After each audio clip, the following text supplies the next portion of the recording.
C'est toujours un plaisir de vous retrouver sur 3TV, la télévision interactive. C'est vendredi et on se retrouve pour parler de sport comme chaque lundi et vendredi. Ce soir, on parlera de la course hippique internationale de l'association des éleveurs NEMA de Pabré. On parlera également de la 33e et avant-dernière journée du face-au-foot, bien sûr, avec les décodeurs toujours en place. Ibé Cabré, bonsoir. Bonsoir à Samy, bonsoir à tous. Bonsoir Ibrahim Dianda. Bonsoir à Samy, bonsoir à Ibé Cabré et aux téléspectateurs, ainsi que mon voisin de droite. Ouais. Bonsoir à votre voisin, Salam Méré. Bonsoir à Samy, bonsoir à tous ceux qui nous regardent. Ravi de vous retrouver tous également. Hein. Voilà. C'est un plaisir également de retrouver le plateau et de pouvoir encore distiller l'information. Voilà, on salue au passage Issa Kayil Boudo qui n'est pas de notre ce soir, mais on a une pensée pour lui. Voilà. Et on se retrouve juste après cette virgule.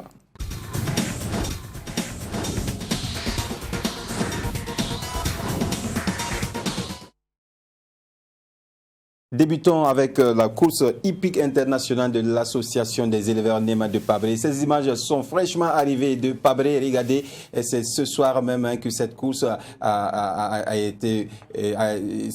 débuté. Voilà, le top de départ a été donné avec le DGS, le directeur général des sports du ministère des Sports et des Loisirs, accompagné du président de la Fédération burkinabé des sports équestres et bien sûr du président de l'association des éleveurs NEMA de Pabré. Voici quelques images de course ce soir même. Ibé Cabré, c'est déjà un défi qui est relevé avec la tenue de cette course internationale. Absolument, c'est assez séduisant de vivre ces événements en live. Nous avons quand même eu ce privilège parce qu'on vient effectivement fraîchement de Pabré. Ouais. Tout ce que nous avons vu et les émotions donc, que nous avons eues autour de cet événement-là me laisse croire que le Burkina est capable aussi à lui donc de réussir de très grands événements. Et là, pour le coup, pour un coup de cesse, véritablement, c'est fait un coup de maître pour l'association des éleveurs de NEMA. Oui. Et véritablement, on va dire chapeau à l'organisation parce que tout est véritablement bien fait. Et à côté, j'ai vu un monsieur qui dit n'avoir jamais franchi donc les frontières donc, du Mali et que c'est pour la première fois qu'il voyage, c'est pour venir suivre véritablement cette course. Donc c'est pour vous dire à quel point on a pu quand même bouger donc, de l'inhabituel et ça a quand même pu réunir donc, des émotions, des sensibilités et tous les officiels donc, qui étaient là ont permis quand même à rehausser l'éclat donc, de ces top de part de la course internationale d'intégration. Voilà, on a annoncé plusieurs pays, dans le Mali, le Niger, le Cameroun, le Nigeria, le Sénégal, le Soudan qui n'a pas pu effectuer le déplacement, mais avec ses écuries, en tout cas venues de l'extérieur, on va voir une belle course à Pabré et Salam Méré. Oui, déjà ça s'annonce très bien parce que déjà voir l'acceptation des autorités, parce qu'avec la présence des autorités, ça montre déjà que tout le monde y a mis la main dans la pâte pour que cet événement soit une réussite. Maintenant, à voir également l'engouement du public, parce que déjà le public qui est là-bas, ça montre que c'est un pays de cheval, c'est un pays qui vraiment, où les supporters vraiment adorent ce genre de spectacle. Mais peut-être une petite inquiétude, je ne sais pas, je ne suis pas très spécialisé dans la chose, mais je vois le terrain un peu humecté. Et puis, bon, souvent on parle de rudesse de terrain, maintenant qu'on parle de terrain humecté, c'est est-ce que le terrain sera, parce que ça sera 3 jours de course, est-ce que la suite des événements, est-ce que le terrain sera véritablement favorable pour la course, parce que je vois vraiment à des endroits où c'est... C'est vrai que c'est un peu limité, mais ce n'est pas totalement. Mais il faut dire que c'est le terrain propice à la course hippique, mais au détriment du terrain qui est un peu dur. Voilà. Donc ça veut dire que ça ne gâte rien à la course. C'est le terrain propice pour assurer vraiment le spectacle. Et peut-être nous-mêmes, on va profiter, inviter les gens à sortir massivement encore pour voir. C'est un événement qui n'est jamais arrivé au Burkina. On n'a jamais assisté à une course internationale. Ça serait une première. Et vraiment, c'est également féliciter, comme l'a dit Ibé, féliciter les organisateurs, c'est-à-dire l'association NEMA, pour vraiment sa vision. Oui, 3 jours donc pour cette compétition. L'ouverture, c'était ce vendredi. Il y aura samedi une course, dimanche pour la grande finale et le Grand Prix que le Burkina Faso, en tout cas, est en train de chercher. Dianda plutôt, voilà, je me retrouve. Et aussi ces autorités, on a vu le DGS qui était présent. Il y avait aussi le vice-président de l'Assemblée nationale qui était également présent. Le président de la fédération également de sport équestre. On avait dit tantôt que voilà, l'association devrait s'associer avec cette fédération afin de pouvoir organiser cette course internationale et c'est chose faite puisque le président y était. Oui, c'est vrai que nous n'allons pas rentrer peut-être dans les détails. Il y a eu beaucoup donc de choses qui se sont dites ici. Nous avons eu l'occasion de discuter avec le président de la fédération ici même sur ce plateau. L'un de voir peut-être une rivalité, c'est quoi? Ce sont des associations comme ça qui travaillent pour le rayonnement donc de la course hippique, de cheval et tout. Et quoi qu'on dise, qu'on le veuille ou pas, on mettra également ça au compte des résultats engagés par la fédération. Parce que quoi qu'on dise, elle fédère toutes les structures. Donc quoi qu'on dise, c'est de pain béni. Pour eux, c'est de bonnes guerres également, que ça soit ensemble. Et c'est une belle image, ce qu'on a vu à Pabré ce soir. C'est une très belle image. Ça montre également qu'au-delà de certains égos qui peuvent faire, l'intérêt qui nous unit, c'est l'amour du cheval, c'est l'amour un peu de ce que nous recherchons. Donc, on peut se taire à un certain moment pour aller dans ce sens. J'aimerais revenir sur un aspect pour dire que quand on parle de tournois qui regroupent les pays de la sous-région, voire même plus, parce que là, il avait intégré le Soudan, le Nigeria, donc ça dit que, je dirais même, c'est un tournoi karma africain.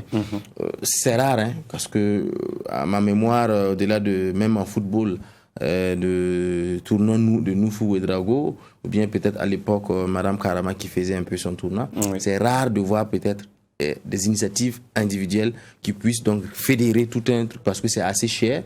Ils étaient placés avec même des chevaux depuis le Nigeria, c'est très cher et tout. Donc, c'est surtout des structures comme l'UMOA et autres qui peuvent le faire, parce qu'il y a des structures qui ont un peu budget. Mais ici, on voit que c'est une initiative d'une association, d'un groupe d'individus qui ont l'amour de la chose, qui dit, bon, une compétition chaque mois ici au Burkina, mais cette fois-ci, nous allons inviter d'autres personnes pour venir, pour qu'on se mesure, parce que nous aussi, nous partons ailleurs, on nous invite ailleurs. Exactement. Pourquoi ici, on ne peut pas nous inviter? Donc, là, c'est là même le vrai sens. Moi, je crois que ils ont déjà réussi leur pari, que dans l'organisation, il y a des couacs ou bien que nous ne gagnons pas, ce n'est pas ça le problème. Le fait même d'avoir pu penser à ça et d'avoir pu le mettre sur le fonds baptismaux, je l'ai dit, la félicitation, que la fête soit belle et bon, on invite également tout le monde peut-être à y être parce que c'est quelque chose de spécial. Parvé, c'est pas très loin de Ouaga, donc c'est Ouagadougou d'ailleurs parce que c'est une commune rurale donc qui relève de Ouagadougou, donc c'est peut-être le péage seulement que non, on n'allait peut-être même pas au péage, juste un petit contrôle pour ceux qui n'ont pas de papier. Voilà, on écoute à présent Rachid Nakoulma, c'est le président de la Fédération burkinabé de sport équestre. Et vraiment, je suis vraiment content. L'organisation était parfaite. Comme c'est la première journée du Grand Prix international organisé par l'association NEMA, l'organisation était parfaite. Les chevaux se sont bien comportés et la plupart de tous les pays ont obtenu quand même quelque chose. Donc, mais comme c'est le début de la compétition, on ne peut pas d'abord dévancer le Liguane dans l'eau. Mais déjà, ce que les chevaux ont fait ce soir, les chevaux du Burkina ont démontré ce soir, nous avons l'espoir que la finale, le Burkina Faso va remporter le Grand Prix. C'est notre souhait. Et on ne souhaite pas de malchance aux autres pays, mais c'est le Burkina Faso d'abord. Et on est vraiment content de cette course-là aujourd'hui. Et on espère que les prochaines courses, ça va bien se passer. Et par la grâce de Dieu, nous espérons que tout va rester au Burkina Faso.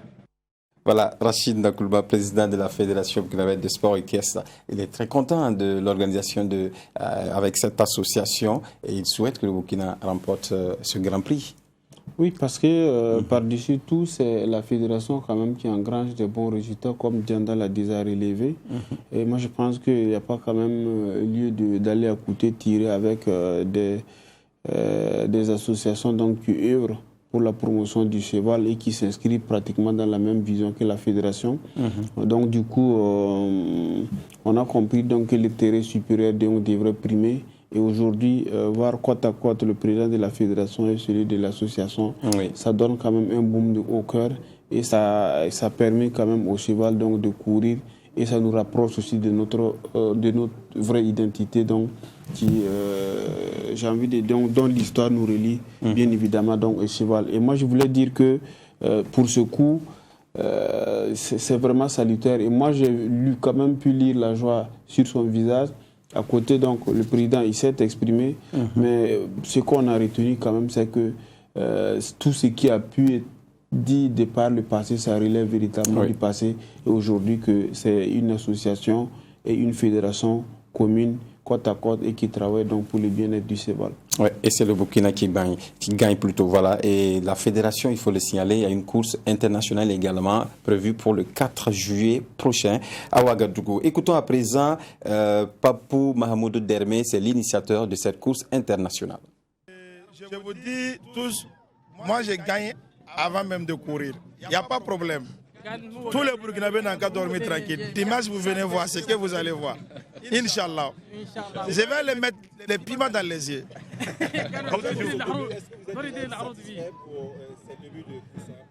Oui, ça se débute bien. Je vois que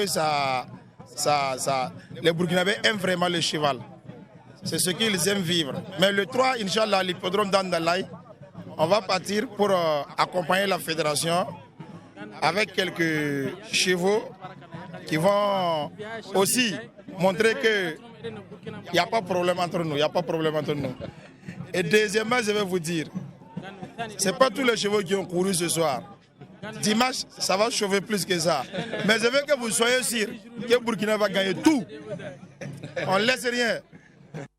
Voilà, Papou Mahamoudou Dermé, il est dit très bien d'ailleurs, parce que pour lui, il n'y a pas match avec ces autres pays qui sont là. Il promet déjà de remporter ce Grand Prix, et au passage, il montre qu'avec la fédération, il n'y a plus de discorde. Bon, j'espère qu'ils ne vont pas trop mettre la pression sur les jockeys. Oui.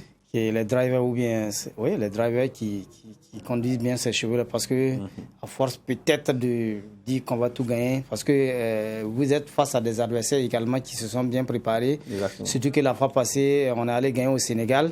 C'est sûr que les Sénégalais viendront ici avec cet esprit de revanche pour également laver l'affront qui avait été fait depuis Dakar. Donc moi je voudrais peut-être qu'on reste beaucoup plus simple, détendu, pour ne pas mettre assez de pression, parce que je sens que, vraiment... Il y a l'émotion aussi. Oui, il y a l'émotion. Mais voilà, il faut pouvoir contrôler son émotion et puis, voilà, permettre aux jeunes... Il venait quand même de remporter le Grand Prix au niveau des ténors de la catégorie la plus importante. Oui. Donc, on a vu avec le cheval Yenenga, on a vu... une chance de victoire pour cette course internationale. On a vu l'euphorie que ça a suscité au niveau, et dans la foulée, il a été interviewé. C'est certainement dû à l'émotion. Mais je pense tout de même qu'ils en ont quand même les moyens véritablement pour se faire respecter dans ce cours.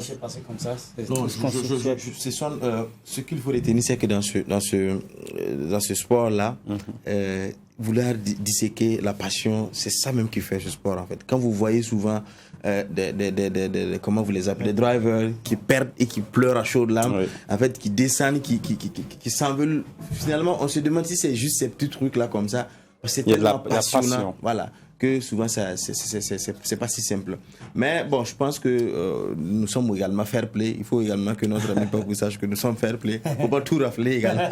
Je me rappelle un peu de l'interview donc de bouliste, le jeu de pétanque béninois qui accusait un peu les supporters ici de ne pas faire play. Voilà, ils viennent, c'est chez eux, mais c'est pas comme ça. Mais c'est taquin quand même. Voilà, donc en tout cas, nous espérons bien sûr que avec ce qui est déjà fait, c'est sûr que d'ici dimanche pour la grande finale, il y aura carrément ce grand public de non-sains, de tous ces parages qui aiment un peu ce sport-là du côté des Pabrés. Inch'Allah, on aura un direct sur Street TV. Voilà. Okay. Exactement, voilà. Il faut terminer. Oui, en fait, je voulais dire aussi qu'ils en ont quand même les moyens de l'air politique derrière. Mais après, il ne faut pas aussi écarter les incidents donc, qui peuvent intervenir lors des courses. Parce qu'il y a aussi un cheval sur lequel on misait beaucoup, c'est le cheval très cher Djamila qui a dérouté ce soir. Qui a dérouté ce soir et qui voilà. Donc du coup, dans sa catégorie, on misait beaucoup une pièce maîtresse donc, sur elle. Effectivement, il a il a mené la course jusqu'à un moment donné, donc avant que...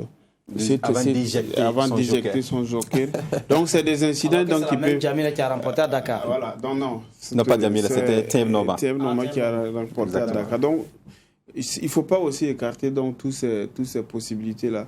Mais tout compte fait, si tout se passe bien normalement, le Burkina quand même aura son mot à dire. On espère très bien. Voilà, donc il reste 2 jours donc, de compétition, samedi et dimanche du côté de Pabré.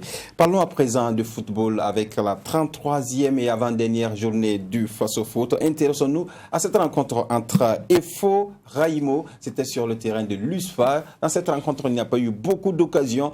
Un match qui était, en tout cas, on va dire, cassé, puisque ces 2 équipes n'ont pas livré un football remarquable. L'Étoile filante de Ouagadougou cherchait le match nul pour assurer son maintien, pendant que Raimo, en tout cas, était à fond pour chercher la victoire, histoire d'engranger des points et en tout cas se mettre au haut niveau du tableau. Malheureusement, cette rencontre s'est terminée par le score de 0 but partout, Ibé Kabré.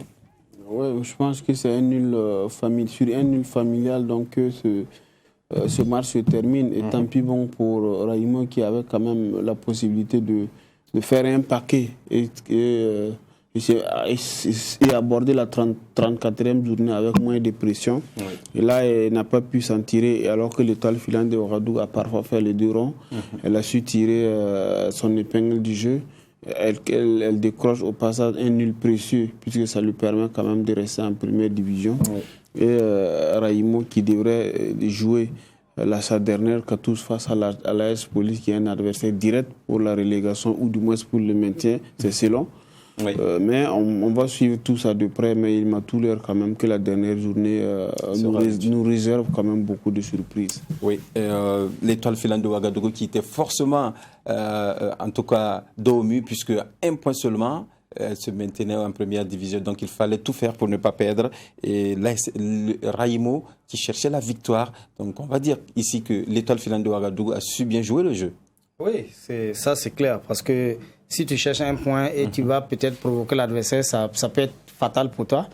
Parce que moi, je trouve que l'Étoile a joué vraiment avec le frein à main pour ne pas surtout provoquer l'adversaire. Surtout que l'adversaire venait avec un esprit de gagner 3 points pour pouvoir se mettre un peu à l'abri parce que c'est une équipe qui n'est pas exclue de la relégation et qui venait engranger des points.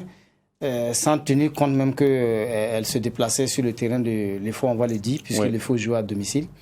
Donc, moi, je me suis dit, en tout cas, pour ces 2 dernières journées, forcément, l'enjeu va un peu dégrader la situation, à tel enseigne qu'on aura un enjeu qui dépasse le jeu. Parce que là, les équipes ne vont pas véritablement jouer avec leur véritable qualité sur le terrain. Chacun jouera avec un œil peut-être fermé, ouvert, pour pouvoir contrôler la situation, pour ne pas rester aux aguets, pour ne pas faire une erreur et retomber dans les tréfonds du tableau.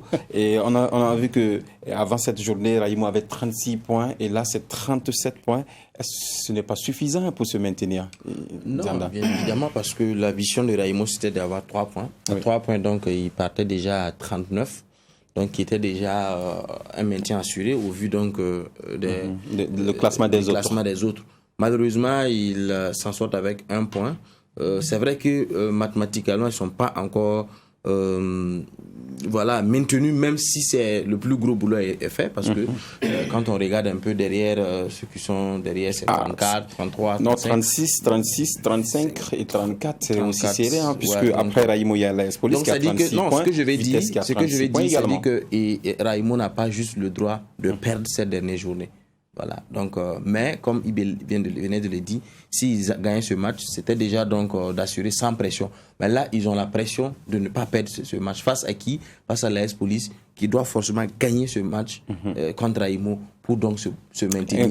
Un adversaire direct. Oui. Voilà. Donc ça dit que c'est vrai, l'Étoile a joué le jeu de ne pas trop forcer les choses. On attend. Bon, si on a des occasions, on part en compte autrement, donc on force pas. Mais c'était à eux peut-être d'arriver à créer un peu cette boule de neige là pour arriver donc à remporter ce match. Parce que là, Je dis bien que là, ils se mettent dans une très grosse difficulté. Parce que, sans vous mentir, je pense que le match contre les Faux aurait pu être vraiment le match où vous allez décanter la situation déjà. Pour voir parce qu'à la dernière journée, tout peut aller. Vous pouvez peut-être être en train de vous maintenir à la 90e minute. Et dans un autre match, peut-être le sort change et vous êtes éliminé. Donc, quand c'est comme ça, c'est pas deuxième division. C'est la même chose. En fait. On a vu que dans cette rencontre aussi, l'Étoile filante de Ouagadougou s'est maintenue et c'était à l'image d'une victoire pour eux. C'était comme si l'Étoile avait remporté le championnat même, puisque à la fin de la rencontre, on a vu les dirigeants et les joueurs, même l'entraîneur, qui était en tout cas très content de ce maintien. Une petite question, pour ajouter quelque chose que j'ai dit à l'image de la saison de l'Étoile finale de Ouagadougou, je crois que ce maintien est plus qu'un championnat gagné. Parce que avec les 4 qui descendent, avec la dégringolade qu'il faut a eu à ce moment, tous les problèmes administratifs, les problèmes de salaire et autres, changement d'entraîneur, je crois que c'est plus qu'un championnat parce qu'ils auront le temps maintenant de mieux préparer l'année prochaine. C'est bien de fêter, mais ça me cœur quand même qu'un grand club comme l'Étoile finale de Ouagadougou vienne fêter son maintien. Au lieu de peut-être fêter les titres, c'est fêter le maintien. Ça veut dire vraiment que les grands clubs, les soi-disant grands clubs, les anciens clubs n'arrivent vraiment pas à garder leur image, n'arrivent pas à progresser pour vraiment soigner un peu leur image au-delà, parce qu'au-delà du Burkina Faso, quand on parle de l'IFO, quand on parle de l'ASFA, c'est des grands clubs qui ont fait leur temps. Et si ces équipes-là viennent à fêter leur maintien, ça devient bizarre. Ibé Kabalé, par rapport à cela. C'est scandaleux, c'est honteux en fait. Moi, vous n'allez pas du revers de la main quand même. Non, justement, en fait, j'ai vu les images, mais je ne les ai pas regardées parce que moi, ça me fait honte. L'IFO ne devrait pas quand même être là en train de fêter un maintien. Ça c'est pas l'image du club que nous connaissons quand même. Donc, ça veut dire que si on est là, ça veut dire qu'on a touché le fond. Il va falloir donc que les gens se mobilisent pour sauver cette équipe de l'Étoile filante de Ouagadougou. Et dans les clubs omnisports, il y a un véritable souci. Il n'y a pas de continuité dans la gestion des affaires courantes au niveau des clubs. Il y a un bureau qui est là, ce bureau est parti, mais on travaille à tirer les ficelles pour faire tomber le nouveau bureau. On est permanemment dans ces querelles de personnes, d'intestines et tout. Donc ça fait que ça tire l'image du club par en bas. Je ne sais pas exactement ce qui se passe à l'EFO, mais il m'a tout l'air quand même que tout le monde n'est pas mobilisé autour du club. Et je m'en vais pour preuve, le dernier match face à l'ASFA Inenga, qui était quand même un derby, même pas un seul tam-tam au terrain pour encourager l'Étoile filante de Ouagadougou. Et ça, c'est quand même assez révélateur de ce qu'il y a un malaise au sein de ces clubs. Et que lorsqu'on parle des arriérés de salaire, l'Étoile filante se pouille comme le plus mauvais élève donc dans le foot. Oui. Moi, je pense qu'à un moment donné, il faut que ça change. Il faut que les gens s'asseyent, se parlent. Ils avaient quand même fait un semblant de réunion pour mobiliser des trucs qu'on a fait danser les gens au terrain. Oui. Et après, tout s'est resté comme un pétard mouillé. Et moi, je n'ai pas vu derrière donc l'élan qui a soutenu l'initiative. Et derrière, c'est dans le cafouillage total que l'Étoile filante de Ouagadougou. Est-ce que c'est pas la peur de descendre en seconde division qui fait que ces dirigeants ont fêté le maintien, puisque l'Étoile était en passe de descendre, d'aller en seconde division, puisque avec les difficultés au départ du championnat. Non, mais c'est un échec. Il n'y a pas à fêter un maintien au niveau de l'EFO. Même si, de toutes les façons, vous commencez le championnat au même moment, il n'y a pas de raison que vous fêtez à la fin un maintien. Moi, ça m'écoeure personnellement. Un autre club, moi, je n'ai aucun souci là-dessus. Vous êtes aux couleurs de l'EFO ce soir. Mais l'Étoile filante de Ouagadougou, à mon sens, devrait quand même être au-dessus de ça. Donc, du coup, moi, vraiment, ça m'a dérangé. J'ai vu les images, mais je me dis quand même qu'il y a péril dans la demeure. Il va falloir donc que les faux se réveillent. Ce qu'il dit, c'est pas faux, mais il faut aussi être réaliste. Je le disais tantôt, au vu de la saison, parce que quand on projetait la saison, au début de saison, l'Étoile ne visait pas le maintien. Elle visait plus grand que ça. Oui. Mais au vu de ce qui s'est passé, à un certain moment, c'était le maintien, on cherchait à être torche, comme on le dit dans le jargon.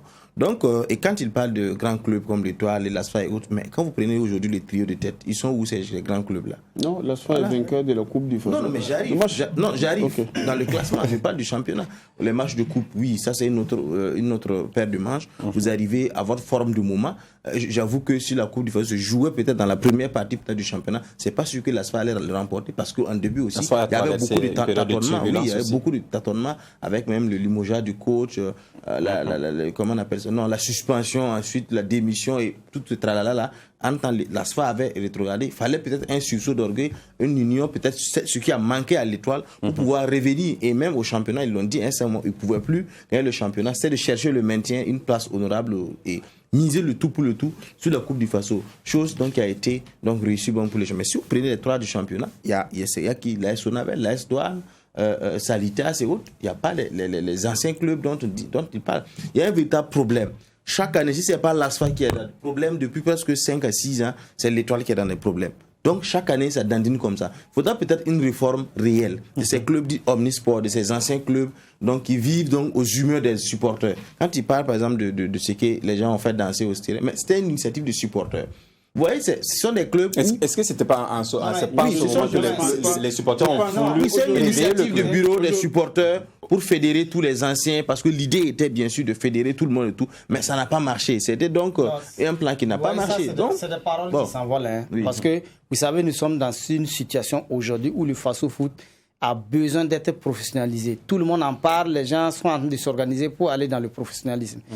Si vous avez pour objectif en début de saison de vraiment aller titiller la tête, il faut aller avec les mêmes ambitions au niveau organisationnel, au niveau du bureau surtout. Parce que moi, il ne faut pas seulement venir parler devant les gens que non, nous visons le titre cette année et ne pas y mettre les moyens pour que les gens vraiment se débattent pour aller chercher ce titre-là.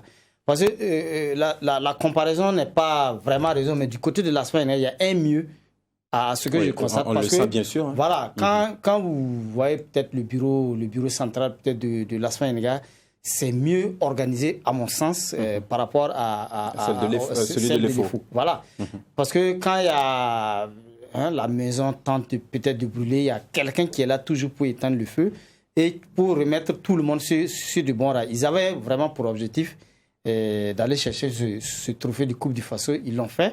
Et c'est avec des ambitions comme ça qu'on peut peut-être aller de l'avant. Oui. Moi, je suis d'accord avec Salambéry qu'il ne faut pas mettre l'EFO et l'ASFA dans le même panier actuellement. En tout cas, du point de vue de l'organisation, du point de vue des moyens, c'est différent. L'ASFA retrouve ses marques.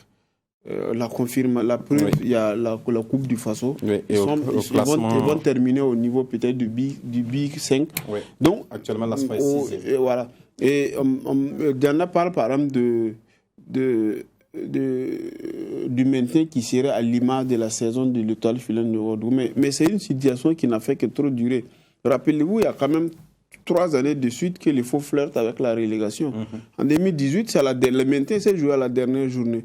En 2019, ils étaient dans les creux de la vague. Et en 2021, c'est encore dans la même situation. Donc, ça veut dire que l'Étoile filante de Ouagadougou peine véritablement à se relever. Et c'est de ça qu'il s'agit. Quand vous faites l'état des lieux, que ce soit au niveau des finances, que ce soit au niveau de la gestion administrative, c'est vraiment exécrable. Et c'est dans ça que moi je dis que il va falloir donc que les gens s'asseyent au niveau de l'Étoile filante de Ouagadougou. Il faut qu'ils se parlent, il faut qu'ils se soutiennent. Après, c'est aussi facile de rester à côté pour dire que on a un président alors qu'il y a un bureau, tout le monde doit travailler quand même dans la mobilisation des ressources. Donc, moi, je pense qu'à l'EFO, c'est ce qui manque véritablement à ce niveau-là. D'accord, c'est bien entendu. On écoute à présent Gaston Bakala, l'entraîneur de l'Étoile filante de Ouagadougou. Je pense que c'est un match dont le résultat 0-0 nous satisfait, sachant d'où nous venons, avec les difficultés que nous connaissons. On était venu réellement pour gagner, mais à défaut de la victoire, je pense que le 0-0 assure aussi cette équipe en première division et je pense que c'est bien. plus que libéré, parce que nous sommes venus pour apporter notre plus à cette équipe de l'Étoile filante de Ouagadougou. C'est vrai qu'on a trouvé toutes les difficultés possibles. On l'a trouvé en première division, on l'a gardé en première division. Je pense qu'on a atteint notre objectif. Le problème ne viendra pas de ce groupe qui a vraiment trouvé toutes les solutions pour se débattre, pour garder l'équipe en première division. Donc bravo au groupe qui s'est débattu malgré les difficultés et nous sommes en première division. L'année prochaine, Inch'Allah, l'Étoile va se ressaisir et trouver comment se relancer dans le championnat. En tout cas, pour cette année, c'est fait. Le maintien est assuré. J'ai l'impression que je rêve, franchement. Quoi. Non, je crois que IB exagère un peu. Non, je crois que IB exagère un peu. Pourquoi je le PSG est déjà allé en seconde division et revenir ou pas? Non, je m'explique à Samy. Je pose la question à IB. Non, je m'explique. Parce que nous sommes dans une situation où vous avez ces 18 équipes. Vous avez donc ces 4 qui descendent. Vous avez un niveau de championnat très relevé et tout le monde le reconnaît. Vous avez peut-être des équipes comme les Faux qui ont eu des difficultés financières, organisationnelles. À partir du moment où ils peuvent faire 1 mois, 2 mois à problème, mais c'est des points qui perdent sur le terrain. Et ça, la plupart des équipes ont eu ce problème-là cette année. C'est vrai, sur le plan organisation, je suis d'accord avec lui. Entre l'ASFA et les Faux aujourd'hui, il n'y a pas à comparer. Voilà. Mais quand même, sur le plan organisationnel, l'ASFA a eu le même problème que l'Étoile. Seulement, ils ont pu se ressaisir très rapidement pour asseoir. Même au début du championnat. Même l'année dernière, il y a au moins 3 ans ici, on nous a appelés dans un hôtel de la place où on nous a fait des promesses, l'argent est revenu, l'ASFA va jouer le titre et autres. La même saison, l'ASFA a titillé avec le maintien. Donc, il faut se dire que les grands clubs omnisports, ont un problème. On a vu la SFB à Bobo Dioulasso, qui était carrément dernier. C'était donc, on a vu le RCB quand ça n'allait pas. Donc, face à des équipes émergentes comme l'AS Douane, comme l'AS Sonabel, où c'est des clubs, je dirais, de sociétés et autres, où les moyens, ça ne manque. On injecte des moyens. Face à une équipe comme Salitas qui joue la campagne africaine, qui arrive à vendre des joueurs, face à certaines équipes comme Majestic. Mais Raïmo, par exemple. Oui, pour le cas de Raïmo, c'est également. Il peut descendre en seconde division. C'est également un autre cas où. Qu'est-ce qui peut expliquer? Mais au moins pour le cas de l'EFO, je suis d'accord, il y a un problème, ça peut titiller un peu, mais ça arrive partout. Je pense que c'est le redécollage. Voilà. C'est un ressenti personnel. On peut lui concéder. Jusque là, moi, j'ai pas vu où est-ce que j'exagère. J'ai dit, on ne doit pas célébrer un maintien de l'EFO. Ça, c'est renier complètement l'histoire du club. Et voilà, c'est pour le vécu du club. On est d'accord. Il faut que le coach essaie d'aller là où il y a véritablement le problème. Parce qu'il ne faut pas venir dire non, on a réussi à maintenir l'équipe. Vraiment, c'est un homme. Non, il faut aller vraiment droit au but. Parce que tu es venu remplacer quelqu'un qui vivait les mêmes situations. Voilà. Il faut que vous discutez avec les dirigeants pour vraiment qu'on se fixe les objectifs et qu'on mette les moyens pour vraiment atteindre ces objectifs. Ce qu'il dit là, c'est communicationnellement et diplomatiquement correct, ce que le coach dit. Mais on ne doit pas être à ce discours-là. D'accord. Il ne peut pas jeter là. Il ne peut pas jeter du club. Il est venu pour une mission, il a mais il ne peut pas. Tout le monde sait le problème qu'il y a à l'EFO. Je crois que le coach fait dans la dentelle, mais tout le monde sait véritablement ce qu'il y a là-dedans. Mais n'attendez pas quand même que le coach. D'accord, il faut qu'on avance. Depuis 5 mois, on ne nous a pas payé. Voici mon capitaine, vous pouvez aller le demander. À la tête de l'équipe, c'est quoi on va pointer les doigts. Bien sûr, voilà. Alors, avançons, on va écouter à présent Clément Imassou, c'est l'entraîneur adjoint de Raïmo. Oui, malheureusement, on était venu pour chercher les 3 points, mais on a eu 1 point, c'est pas mal. On doit se préparer pour le dernier match qui reste encore décisif contre un concurrent direct encore, c'est de se préparer. On n'a que 2 jours pour se préparer au fait et aborder la dernière ligne droite. Oui, on reste confiant puisqu'on a notre destin en main, c'est de tout faire pour ne pas perdre et gagner le match contre l'AS Police. Voilà, Imassou Clément, l'entraîneur titulaire, on va dire, de Raïmo. Et pour ce dernier match face à l'AS Police, il va falloir batailler. En tout cas, une équipe entre l'AS Police et Raïmo doit quand même... les deux peuvent se maintenir après un match nul. Oui, est-ce que c'est possible? Je pense qu'il peut faire ça dépendra de ceux qui sont derrière. Parce que les gens se suivent. Donc il faut... La Koudou qui est également dans le bain. Actuellement, les équipes qui sont toujours dans la situation de relégation, il y a l'AS Police, il y a la SEC, il y a Raïmo. Voilà. Les équipes qui sont pratiquement pas, qui ne sont pas dans la région rouge et qui sont susceptibles d'être relégables. Oui. C'est les 3. Voilà. Et suivons maintenant à présent la rencontre Salitas Majestic, un match qui s'est joué au stade Issoufou Joseph Konombo, où Salitas a tout cas battu cette équipe de Majestic. Voilà le résumé de cette rencontre. Salitas également qui voulait une victoire pour essayer de monter au haut du classement. Regardez cette première action, une tête sur la tête, un centre plutôt sur la tête de Omar Kaboré, Ibé. Oui, d'abord, après son premier raté, il sort quand même cette belle opportunité et à bout portant, il va crucifier donc le gardien de Majestic et l'ouverture du score était méritée. Ouais, une passe, parce que c'est très mal défendu d'ailleurs. Ouais, et une passe aussi bien millimétrée pour Omar Kaboré qui ajuste bien ce ballon au fond en défilé. 1-0 pour Salitas qui peut déjà souffler avec cet avantage de but grâce à Omar Kaboré. Une autre occasion pour Kalfani Kema, mais à la fin, l'occasion est vendagée. Oui, Kalfani Kema s'est bien redressé, il était mal défendu d'ailleurs et Omar Kaboré va se faire dévancer sur ce coup et l'intervention des gardiens impeccable. Et en seconde période, c'est Ilyas Dianda avec ce centre et de la tête. Il met le deuxième but pour Salitas. Oui, c'est bien, le centre est bien dosé. Ilyas Dianda qui inscrit, je pense, son premier but de la saison. Il faut vérifier tout ça, mais il n'a pas été très efficace, il n'a pas très aidé souvent Salitas cette saison. Et pour le coup, il met ce but qui ne permet pas à Salitas d'être champion, mais qui va quand même le garder dans la ligne pour les secondes places. Majestic qui gagne une occasion franche de but et l'action a été bien sauvée par le portier de Salitas. Oui, c'est très bien joué. Et là, vous voyez les petites pichenettes dans l'intelligence du jeu. C'est très mal défendu. De la part, je crois que c'est Abouakar Congo, si je ne m'abuse. Et là, Mansour, donc, qui va s'étaler de tout son long donc, pour empêcher le ballon de franchir la lucarne. Oui, une belle action. Majestic qui va mettre le pied sur le ballon avec ce débordement et voilà, un tackle dans la surface de réparation. L'arbitre qui ne tergiverse pas. Le point de pénalty. Voilà, regardez encore Ibé. Oui, le débordement à côté gauche, il avait réussi quand même son vis-à-vis. Et l'intervention litigieuse et très doutée de Abouakar Congo est suffisante donc, pour que l'arbitre accorde ses pénaltys et derrière c'est mal. Pénalty raté. C'est mal tiré, Ibé. Oui, c'est le numéro 4 qui se précipite pour aller jeter. Exactement. Merci à la réalisation qui revient encore avec ce pénalty. Et là, il me rappelle quand même, un certain Ibrahim Diarra à la CAN 98 lors des tirs au but face à la Tunisie. Il avait donc arrêté, je crois que c'était le 9e tir donc, de cette façon et ça avait permis au Burkina en son temps de se qualifier pour les demi-finales. Ibrahim Dianda a raison également, le Dossa 4 qui n'arrive pas à redresser le ballon. Tout seul que celui qui tire, le gardien arrête, était dans la meilleure position pour jouer le second ballon.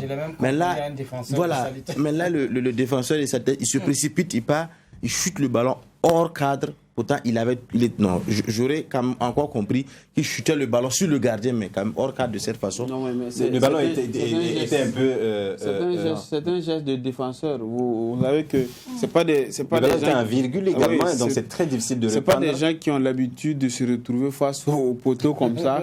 Donc la prise de décision prend parfois du temps. Si c'est pour sauver, c'est tout de suite et maintenant, il n'y a pas de souci, on dégage. Mais là, il était question donc de cadrer un ballon. C'est là où devient tout compliqué pour tout défenseur d'ailleurs. C'était quand même un match de prestige parce que c'était deux équipes qui ne pouvaient pas jouer le titre, qui ne jouaient pas la relégation. Donc, ils ont joué tranquillement leur ballon et puis c'est fini. Mais Salitas qui jouait la deuxième place pour... Bon, oui, deuxième place... Voilà, donc score final dans cette rencontre, 2-0 pour Salitas. On va écouter Mokhtar Baro, c'est l'entraîneur de Salitas. Je pense que... on finira peut-être le samedi prochain. Ce match faisait partie des étapes sur la fin du championnat. Non, ça fait au moins 2-3 matchs qu'on est resté calés. Donc avec des problèmes d'efficacité, on est arrivé à se procurer pas mal d'opportunités.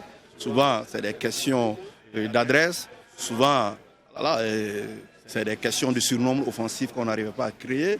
Donc on a essayé de faire un travail en place par rapport à notre dispositif défensif sur le plan collectif. Donc on a marqué 2 buts sur des attaques rapides. Alors je crois que l'objectif c'était de voir la réaction des joueurs par rapport aux corrections qu'on a apportées. Je crois que sur le plan offensif, ils ont su répondre. Sur le plan défensif, il y a des insuffisances.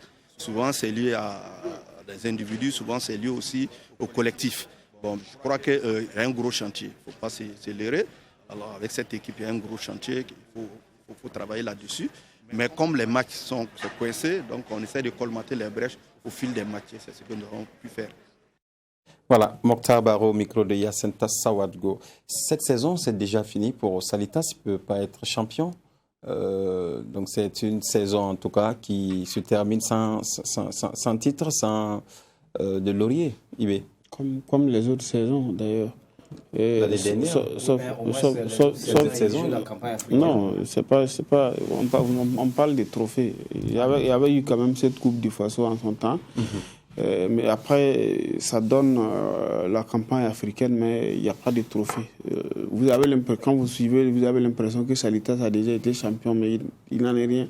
Oui. Donc c'était quand même la Coupe du Faso. Voilà, donc c'était quand même une belle opportunité cette année de s'affirmer, de confirmer tous les biens donc on dit d'eux. Oui. Sauf que derrière, on a traîné ce problème de discipline au sein de l'équipe. On a traîné ce problème qu'il y a au niveau de l'encadrement technique au sein de l'équipe. On a tergiversé lorsqu'il fallait donc cette constance changer en campagne africaine. Voilà, et après donc le moral de l'équipe a plombé. Donc la conséquence c'est qu'aujourd'hui Salitas joue la 2e place. Mathématiquement, il ne sait plus si c'est possible parce qu'il y a quand même l'AS Douanes et comment il s'appelle. Mathématiquement, ça va être très difficile pour Salitas. Salitas a 57 points. Ce n'est plus possible. 57 points. De toutes les façons, oui, c'est pas possible. De toutes les façons, ils auront fait une saison mi-figue, mi-raisin. En termes donc de résultats sportifs, maintenant, en termes d'avantages, ils s'en sortent quand même avec un gros lot, parce qu'en termes de transfert, ils ont tapé gros. Oui. Il y a Nino Bazier qui doit partir, je crois, pour 100 000 euros, oui. Il y a Bassuri Amouro qui doit partir pour 200 000 euros. Il y a l'autre qui est parti à Grenoble, Olivier Boissy. Donc, l'un dans l'autre, quand vous faites la sommation de toutes ces sommes amassées et ce qu'ils ont engrangé en campagne africaine, ça frôle le milliard. Donc, du coup, sportivement, ils n'ont rien gagné, mais en termes financièrement, c'est une équipe donc qui solidifie. Parce que Salitas, pour moi, à mes yeux, c'est comme si Salitas reculait. Parce que dès la première année de sa venue au niveau de la première division, c'est une équipe qui a frappé fort, aller défendre les couleurs du Burkina Faso en campagne africaine. La 2e année, même chose, même si elle s'est éliminée en tour préliminaire. Pour revenir cette année, ne même pas jouer la campagne africaine, ne pas jouer le titre, aucun trophée. C'est en cela que je disais que pour moi, c'est comme si une équipe qui recule.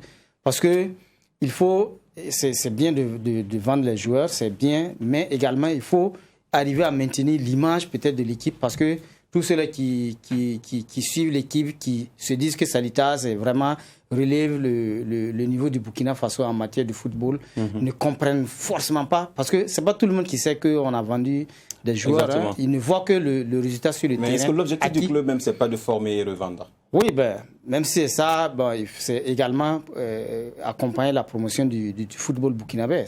Exactement. Moi, c'est forcément les supporters et ce que j'allais dire à ce sens. Les supporters de l'équipe que les dirigeants eux-mêmes. Ah, bien sûr, c'est eux qui savent comment est-ce que les joueurs vivent et tout. Donc, il n'y a pas meilleur supporter que la preuve que quand on suit les caprices des supporters au niveau des clubs Omnisport, Asfa, IFO et autres, on voit un peu ce que ça donne. Quand on prend un peu le 3e place de Salitas, c'est pas mauvais sur le papier. Mais quand on regarde un peu comment un peu le cheminement de l'équipe, le cheminement et surtout même dans les conditions dont ça a été fait, on se mord les doigts. Pourquoi? Parce qu'on s'est dit non, ils avaient peut-être la place de le faire. Raison pour laquelle je dis ici, par exemple pour l'Étoile, que non. Sur le terrain, par exemple, quand on a compris que fêter un titre et un maintien, c'est de bonnes guerres parce que sur le terrain, il n'y avait pas match. Parce que sur le plan organisationnel, quand on ne tient pas, à un certain moment, même les petites équipes vous battent. Donc, c'est difficile. Oui, c'est ça, raison pour laquelle avec Salitas, Salitas ici, il y avait la place pour se faire. Peut-être manque d'expérience parce que vouloir cumuler ces matchs donc avec ce problème de Covid, ces problèmes de déplacement, souvent on se déplace sans l'entraîneur, on part, on joue, on laisse 3-4 joueurs là-bas, on revient. Même pour le transport, souvent on est obligé de faire partir avec l'équipe à bout de champ. Donc ça fait que ça n'a pas été de tout facile. Et les retours, le Salitas avait... il y avait beaucoup de matchs en retard également. Oui, les matchs en retard. Et l'histoire retiendra que Salitas ne gère pas bien ces matchs en retard. Donc il y a eu plein de soucis. C'est vrai, il y a beaucoup de joueurs qui sont partis. On commence avec un groupe, on termine avec peut-être un groupe où presque plus de la... Je dirais, au moins le quart n'est pas là. Donc ça veut dire qu'il y a beaucoup de choses qui sont là. Mais quand même, Ibé l'a dit, l'équipe peut se frotter les mains. On joue pour les titres, c'est vrai, mais les titres s'accompagnent d'enveloppes. L'équipe se frotte bien les mains et je crois que l'année prochaine, ils peuvent encore mieux recruter pour peut-être scruter. Ils sont là à peine 4-5 ans, donc le championnat, je pense que ça viendra. Mais ça veut dire encore une fois de plus que le championnat a un niveau très élevé. Exactement. Voilà, même ici, la bataille est rude. Ici, on ne va pas peut-être dire que Salitas c'est un scandale parce qu'au vu de la physionomie du match, oui, je sais. Mais quand même, au vu de ce qu'ils produisent sur le terrain, on peut quand même dire que même la 3e place là, bon, c'est pas simple. Hein. D'accord. Sinon, il y a mieux que. Écoutons à présent l'entraîneur adjoint de Majestic. Les joueurs ont joué le match avant le match. Donc, vous savez, la semaine passée, contre la SEC, on voyait que le maintien était assuré. Donc, on a senti vraiment un relâchement au niveau des jeunes à la première mi-temps. Et en deuxième mi-temps, on est sorti avec un autre visage. Mais hélas, ça n'a pas duré. Il y a eu ce pénalty. Oui, pénalty raté. Donc, on ne fait que contracter les dégâts au niveau du banc. Donc, on s'est dit on va se préparer pour pouvoir très bien aborder le dernier match qui reste. On doit terminer en beauté. Oui, Majestic qui est déjà maintenu, hein, avec 42 points, c'est chose faite. Donc, de toutes les façons, c'est une équipe qui ne s'est jamais mis la pression, en tout cas depuis le début de la saison. Elle a dit clairement que son objectif, ce n'est pas de jouer les titres. Elle ne voulait même pas les titres. Elle voulait quand même se restructurer et donner donc de la place aux jeunes qui sont issus donc, du centre de formation AFP. Et on a été obligé de libérer des garçons comme les Newton Adebayo qui vont se révéler être donc des joueurs importants dans le dispositif d'une autre équipe rivale, vont libérer des garçons comme Farid Ouedraogo qui fait le bonheur de l'USFA et également aussi de l'équipe nationale puisqu'il est régulièrement appelé là-bas. Et on a gardé un noyau d'anciens avec Yaya Sanou et quelqu'un d'autre que j'oublie le nom. Il y avait Hervé Oussalé au départ. Et après, il y a eu donc ce malentendu et lui, il avait quitté la maison.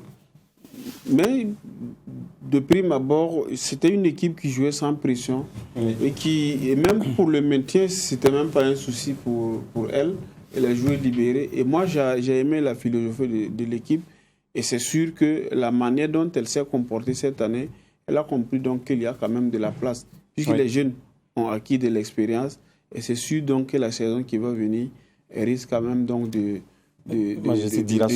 jouer les premiers rôles, à l'image aussi de Salitas qui a fait cette fortune.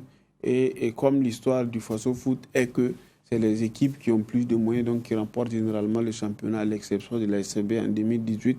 On va attendre de voir tout ça. Exactement. Voyons à présent l'ensemble des résultats de cette 33e et avant-dernière journée du championnat. L'AS Douanes a battu l'AS Faininga 3-2. Uzo est tombé devant Royal 0-1. L'ASEC de Koudgou est tombé à domicile face à l'AS Sonabel 0-1. Match nul désormais partout entre le RCB et le RCK. Salitas qui bat Majestic 2-0. L'EFO Raimo, 0 but partout, même score entre ASFB et COSAF. USFA qui a été battu par Vitesse FC, 1-0. Et Léopard de Saint-Camille qui bat l'AS Police, 1-0. Voilà donc, et le classement après cette 33e journée, on a l'AS Sonabel qui reste leader avec 64 points, suivi de l'AS Douane, 61 points. Salitas a 57 points, tout comme l'USFA. 49 points pour le RCB, 44 pour le Las Palmas, 43 pour le Royal FC ainsi que Majestic. RCK 9e au classement à 41 points et sur l'autre partie du tableau, l'Étoile Filante de Ouagadougou qui vient d'assurer son maintien à 40 points a suivi de l'SFB A5 de Koutougou 38 points, Raimo 37, 36 pour l'AS Police, 36 également pour Vitesse, 35 pour Léopard de Saint-Camille, 34 pour Uzo, l'île Uzo, voilà, et Kozaf qui a 29 points au bas du tableau. On va revenir sur la première partie du tableau, et la première partie où l'AS Sonabel est premier avec 64 points. Regardez la différence de points, l'USPA qui perd donc et l'USPA qui perd face à Vitesse qui est complètement out de la prétention de soulever ce titre idée. Déjà, il faut rectifier le tableau. Là, Sonabel a 64 points et plus 24 goals à virage. 24, c'est pas 2, voilà. 24 goals à virage. Là, il donne 21. Oui. Plus 21. Bon, je me répète. Là, Sonabel sera championne. Et parce que j'arrive. Géomancien. Là, Sonabel sera championne. Et du coup, pour que ça ne soit pas ainsi, il faut quand même qu'il y ait une catastrophe. Donc, moi, pour une autre équipe, je n'aurais pas parlé. Mais on a quand même suivi l'évolution de. Et même donc l'équité se joue entre l'AS Sonabel et l'AS Douane. Voilà, la probabilité pour que l'AS Sonabel ne soit pas champion, c'est peut-être une victoire, une défaite lourde, couplée donc d'une victoire de l'AS Douane. Avec un goal average. Maintenant, il faut regarder qui sont les adversaires donc, de la dernière journée. Et quand on met tout ça ensemble, vous verrez que Sonabel qui n'a perdu qu'une seule fois en 33 on va voir le tableau des oppositions avant de voir le tableau des buteurs. Oui, si la direction nous permet, on va voir le tableau de l'opposition, non pas des buteurs, on va revenir sur les buteurs, voilà, merci.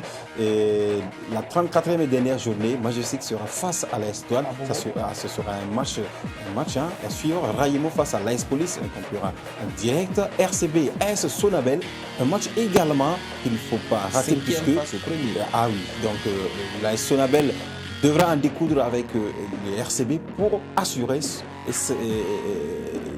le titre franchement, de sacre de cette année. Ça sera une 34e journée assez folle. Ah oui. Parce que la Sonabel, que IB prétend être championne, se déplace à Bobo pour croiser le Racing Club de Bobo du Lasso. Qui est déjà maintenu quand même. Voilà. Oui. Bon, qui est déjà maintenu, mais de toute façon, on connaît le Racing quand elle joue à domicile. Et l'AS Douane qui doit croiser Majestic, une équipe joueuse également, ça va vraiment être difficile. Mais en tout cas, moi j'ai un gros point d'interrogation dans mon esprit. L'histoire ne peut plus prétendre. L'histoire joue face à l'effort malgré cela. L'histoire ne peut même pas être deuxième. Laissez le monsieur finir son tableau quand même. Bien, allez-y. Terminez le tableau. On va aller crescendo. Voilà donc l'USPA qui doit affronter l'effort. Salitas ASFB, Uzo, Kozaf, Vitesse, Léopard. Là, c'est grave. Ah. Les deux grands matchs, surtout du côté du bas. Du bas du tableau, Uzo, Kozaf, Vitesse, Léopard et RCK. On sait que l'Uzo est presque relégué. Il y a 4 matchs importants dans cette 34e journée. C'est AS Police, Raimo, c'est Vitesse, Léopard, c'est Douane, Majestic, c'est Sonabel, RCB. Non, j'ai cru que la SEC. Non, ça c'est déjà plié. Les deux équipes forcément doivent être reléguées. Uzo qui a 34. Uzo mathématiquement ce n'est pas fait, mais c'est pas loin d'être fait. Et en haut du tableau, vous remarquez que la seule victoire de l'AS Douanes ne suffit pas. Ça ne suffit pas. Elle n'a pas son destin en main. Et quand c'est comme ça, quand vous devez compter sur la contre-performance des autres pour être champion, là c'est très difficile, avec beaucoup de regrets. Donc on a pour. C'est possible, ce n'est pas exclu. Mais ce que j'allais relever ici, c'est que ça montre encore une fois de plus que le championnat est réglé parce qu'on passe la dernière journée jusqu'au classement des buteurs. Voilà, qui sera premier.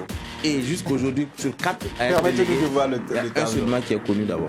Voilà. Le tableau des buteurs également, c'est très serré. Assami Sassanda qui devance Mohamed Lamine Ouattara d'un seul but après la 33e journée. Ils étaient au même nombre de points à la 32e. Même nombre de buts plutôt, voilà.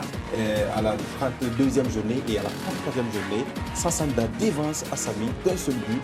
Donc le doublé à la 33e journée. C'est également la course au meilleur buteur. Oui, déjà j'ai fait ce meilleur culpa sur Olivier Boissy parce que l'émission précédente j'avais estimé donc que c'était 16 buts parce que j'avais cru que le but face à l'AS Police à Ouagadougou c'était lui qui l'avait inscrit. Oui. Après vérification, ce n'était pas le cas, donc Olivier Boissy reste bloqué à 15 buts.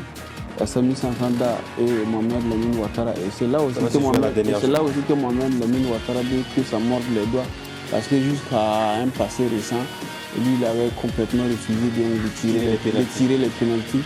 Et jusqu'à ce qu'il se fasse inquiéter sérieusement par Assami Sassanda et son lot de pénaltys marqués. Et donc du coup, lui il s'est rendu compte que les buts de pénalty, ça aide beaucoup. Et là dans le doublé de Assami Sassanda, il y a un pénalty. Et donc du coup, bon, il finira peut-être par meilleur buteur. Oui.